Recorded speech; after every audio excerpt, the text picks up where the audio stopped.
Welcome again, and welcome to those who've only just arrived.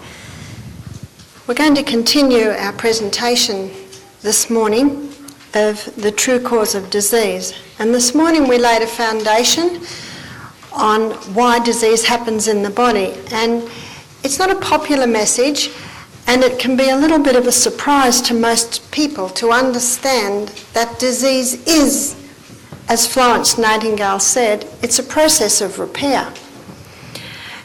Another writer wrote that it's a beneficial process. In fact, Sir Ernest Treves, who was surgeon in ordinary to the King in 1901, at a presentation of the Philosophical Society in Edinburgh, he gave a whole talk on it, and he said, disease is a beneficial process. It's a process of repair. Now, this is backing exactly what Ellen White said when she said, disease is an effort of nature to free the system from conditions that arise because of a violation of basic laws of health. Whenever law is broken, disharmony enters, whether it be anything in nature, but specifically we're talking about the human body. And I often give meetings on the mind, and it's exactly the same with the mind. For instance, depression. Depression does not just come on someone. There is always causes of depression. And depression is growing at an alarming rate in the developed countries of society today, because we are designed to deal with trauma. Did you know that? And when the brain is working well, we can deal with it. In fact, I would go so far to say, in a well-oxygenated body, in a well-sunned body, in a well-rested body, in a well-exercised body, in a body that is not exposed to poisons, in a well-nourished, well-mineralised body, in a well-watered body, in a body that has control over the thoughts and the emotion, it is virtually impossible for disease to actually find root there or be able to grow there. It is virtually impossible for the mental capacity of the human body to deteriorate. So I just wanted to lay that foundation. I think we've all heard of a Dr. Norman Walker, a very famous doctor because of his books that he's written on juicing. To prove this point, he went and lived in a leper colony for many years, and he never got leprosy. Now, we are taught the true cause of disease is germs. As a child, I was taught that if I got sick, a germ had made me sick, I would be taken to the doctor, given some sweet cherry-flavoured medicine, which was an antibiotic designed to kill the germ, and I would be better. And isn't it still happening today in medicine?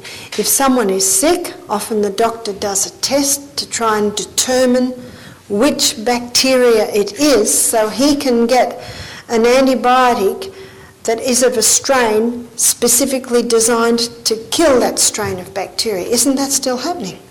And it's actually a very popular theory, because if a germ does make us sick, it takes away all responsibility for us being sick. Am I right? Yes. And I also want to stress that even though disease is usually caused by us, it is most of the time caused in ignorance. People don't go out of their way to get sick, do they? Especially when you have newspaper articles that state, recent research has just shown we don't need to drink as much water. Now, wouldn't a lot of people have loved that newspaper article? We need to be looking at the things not that we want to hear, but that we need to hear. Did they ring up the nurseries and say, stop watering your plants, you really don't have to water your plants so much? And by the way, if you water your plants too much, what happens? It all runs out the bottom, yeah? It all runs away. It all runs out the bottom of the plant. And what happens if you water human beings too much? A similar thing. But we won't go into detail. In fact, Dr. Christopher, He said, here's a test to see if you're drinking too much water. Put your head on your side, and if the water runs out your ears, In other words, it's virtually impossible to drink too much water. Most people are dehydrated. And in his book, The Body's Many Cries for Water, an Indian doctor, Dr. Batman Geheldi, he states that 80% of man's ills are due to dehydration. Now, is that cheap medicine? Amen. It's very cheap medicine. But notice that the Spirit of Prophecy says in the 8 Laws of Health, the use of water properly applied. And I gave a story this morning of a man who drank all his water with his meals. So he was applying his water at the wrong time. So there's a time to drink, and actually there's a time not to drink. Now in Ecclesiastes, when it gives that presentation on time, it doesn't say a time to drink and a time not to drink, but you certainly can apply it to that situation. But notice what I said with Dr. Norman Walker. He went to live in a leper colony and he didn't get leprosy. You see, Pasteur only had half the theory. And on his deathbed, he refuted his theory. You see, Pasteur was the man most responsible for making the germ theory popular.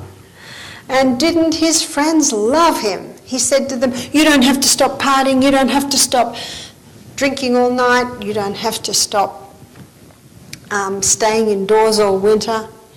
A germ has made you sick. Just take this medicine, it will kill the germ and you'll be better. Popular theory. And still popular today. The doctor that says, you've got to stop smoking, you've got to start drinking more water, you've got to get to bed early, you've got to start eating more fresh fruits and vegetables. Not a popular doctor, hey? No. But the doctor that puts up his pen, has the script, and writes the script, popular doctor. And it's even more popular in Australia, because in Australia, healthcare's free. It is not a good thing. Did you know that? It is not a good thing because people abuse it again and again and again. And people don't want to pay to go to a health retreat because it's free to go to the doctor. It is not a good thing. And it doesn't encourage people to take control of their health. But I worked as a nurse for many years. I saw the wrong finger get opened on the wrong hand. I've seen cervixes ripped off accidentally. You don't know what's going to happen to you when you're under anaesthetic, do you? And it makes a lot more sense to prevent. Yeah?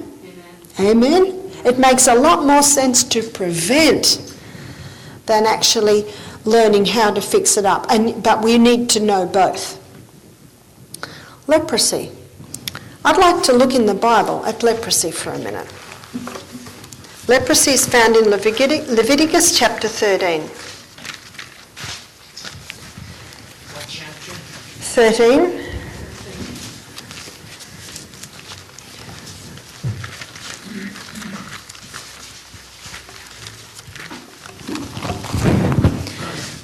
And we're just going to skip a little here and there, but I just want to establish a few things. Because leprosy, we hear of the disease in the Bible, don't we?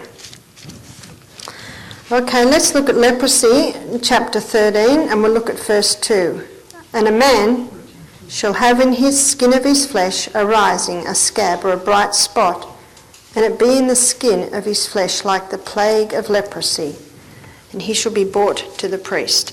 And 3 says, the priest shall look on the plague in the skin of the flesh, and when the hair in the plague is turned white, and the plague in the sight be deeper than the plague in the flesh, it is the plague of leprosy. Because basically if the hair is white, it's dead.